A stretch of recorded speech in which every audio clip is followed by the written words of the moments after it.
All right, folks, the Kirk Cousins trade rumors just took a wild turn. And I mean wild. Raheem Morris, at the NFL owners meeting, finally said something that he hadn't said before when talking about a potential Cousins trade. He straight up put it out there. This isn't a situation where we're holding him back. If the opportunity presents itself, and it's good for both sides, for the Falcons and for Kirk, we'd like to see that happen. That's a big shift from what we've heard so far. Up until now, Morris and GM Terry Fontenot kept saying they were not looking to move Cousins. They liked him as a backup. They thought he did a solid job filling in last year. They planned on keeping him. But now it's, we'd like to see that happen. Oh, and it gets better. Arthur Blank, Falcons owner, told the media that he had an hour-long phone call about this situation. And get this, he took 5 pages of notes. 5!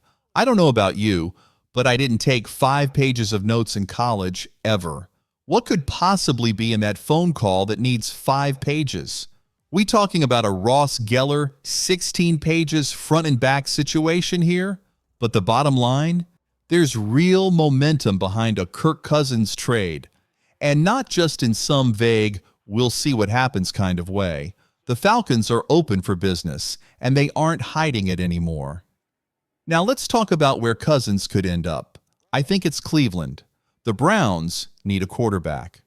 And let's be real, it sure as hell isn't Kenny Pickett. He's the only healthy QB on their roster, but he ain't the long-term answer. Some folks think Cleveland could draft a QB, but the signs are pointing towards them taking a defensive stud like Travis Hunter, or maybe even going after a guy like Deuce Carter at pick number 2. If they pass on Shadir Sanders, I don't see them grabbing a QB later in the draft and rolling with a rookie. Even if they draft Shadir, I still don't think Cousins is off the table. The guy would benefit from sitting for a while, and the Browns aren't about to have Pickett mentoring anybody. So what's next? I think a trade happens after the draft. The Browns need a QB. The Falcons are ready to deal. And Cousins, he still wants to start. It's all lining up. And let's be honest, this is the most roundabout way to ask for a trade. It's like saying, I'd like to go to a country that speaks English. Oh, so you want to go to England? I didn't say that. But dude, we all know what you mean. Cousins to the Browns, it's coming. Kirk Cousins was spotted in Cleveland. What's going on? All right, so Kirk Cousins wants out of Atlanta. That much is clear. He wants to start, and that ain't happening with the Falcons. So why doesn't he just straight up request a trade? That part? Yeah, I can't quite figure that out. Now let's talk about this Cleveland situation because, oh boy, it's interesting. Diana Rossini, who by the way knows her stuff, said based on what she's hearing, it wouldn't be surprising if Cousins ended up with the Browns. And here's where things get spicy. Cousins was spotted in Cleveland last week. Yeah, he took a little trip to Northeast Ohio and just happened to be seen at a Chipotle in Westlake and then at a BBQ joint in Avon. Now, I don't know about you, but if I'm visiting a new city, I'm probably hitting up some bigger spots, not just grabbing a burrito bowl and some ribs. So what was he doing there? I'll tell you what I think happened. I believe Cousins was in Cleveland to see the Browns team doctor. Look, this ain't rocket science. The Browns team doctor, James Voos, is an orthopedic surgeon, the same type of guy who would check out Cousins' shoulder and elbow injuries. You do the math. Now, I'm not saying it was an official team visit because, tampering rules, but come on, something's up. If the Browns quietly tell him, hey, go meet with our doctor, how do you prove that? All it takes is a couple of deleted text messages and boom, no evidence. So what likely happened? Cousins goes in for a checkup, gets some feedback on his health, and in between visits, he gets hungry. He looks up, best restaurants near me, and boom, Chipotle. A little later, BBQ. Probably hopped on a flight the next morning and went back home. But let's be real, this trip was about the Browns. Cousins to Cleveland? It's looking more and more real. Kirk Cousins skipping OTAs? Falcons need a real backup. So Raheem Morris was at the NFL owners meeting, and yeah, he was late to the big picture. That sucks because those pictures always spark some wild takes. But let's get to the real story here. Morris straight up said he's not expecting Kirk Cousins at voluntary OTAs. His exact words? It would be foolish to believe he would show up. And that right there is why the Falcons should not bring Cousins back as their backup QB.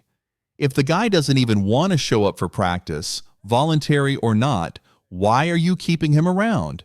You should want 53 guys fully committed to the team, not 52 and a half, not a guy who's out here meeting with ownership trying to find a way to start elsewhere.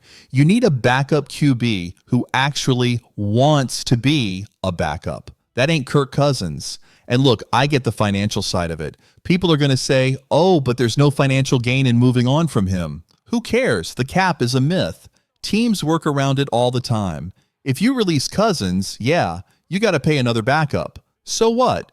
Find a guy who's actually going to support Michael Penix Jr. Cousins might be the best backup option on paper, but this ain't just about who can step in if Penix goes down. A backup QB's job is also to help the starter succeed. Cousins isn't doing that. He wants out. If you don't have a clear-cut starter, fine. Bring in a guy like Cousins who can compete. But that's not the case in Atlanta. So what are we doing here? It's time to move on. Falcons need to go all in on Penix, not hedge bets on Cousins. Look, the Falcons have their guy. They used the 8th overall pick on Michael Penix Jr., so maximize him, invest in him, don't hedge your bets. There's this legendary quote from Peyton Manning's old offensive coordinator in Indy. A reporter once asked, "Hey, I noticed your backup doesn't get many first-team reps. What happens if Peyton goes down?" And the coach basically said, if 18 goes down, we're screwed. We don't practice screwed. And that is the mindset Atlanta should have. If Penix goes down, yeah, you're probably screwed. But that doesn't mean you keep a backup who doesn't even want to be here. Raheem Morris is playing the long game. Now, Raheem Morris came out today and gave his little media speech. We still feel strongly about Kirk being our backup quarterback. We still feel strongly about the human. Oh, okay. And the Oscar goes to Raheem Morris. I don't buy this for a second. Maybe I'm completely wrong. Maybe I'm in full denial. But I just don't believe they actually want Cousins as the backup. What they want is for a team to come calling, for someone to desperately beg for Kirk Cousins. And honestly, good for them. I didn't think Atlanta had the guts to actually go through with paying that $10 million roster bonus, but they just slapped me in the face and said, nope, we're holding the line. They're waiting for a trade, and if they pull it off, they're the smartest people in the room. But here's the big question. What if no one calls? What happens in August if the trade market is dry? Do you keep Kirk as the backup, even though he doesn't want to be here? Or do you cut him, meaning you just handed him $10 million for nothing? At the end of the day, teams don't love burning $10 million for no reason. So will the Falcons trade Kirk Cousins? I still think the answer is yes. I think it happens after the NFL draft, and I think it happens with the Cleveland Browns. That's my take. Let's see if it plays out.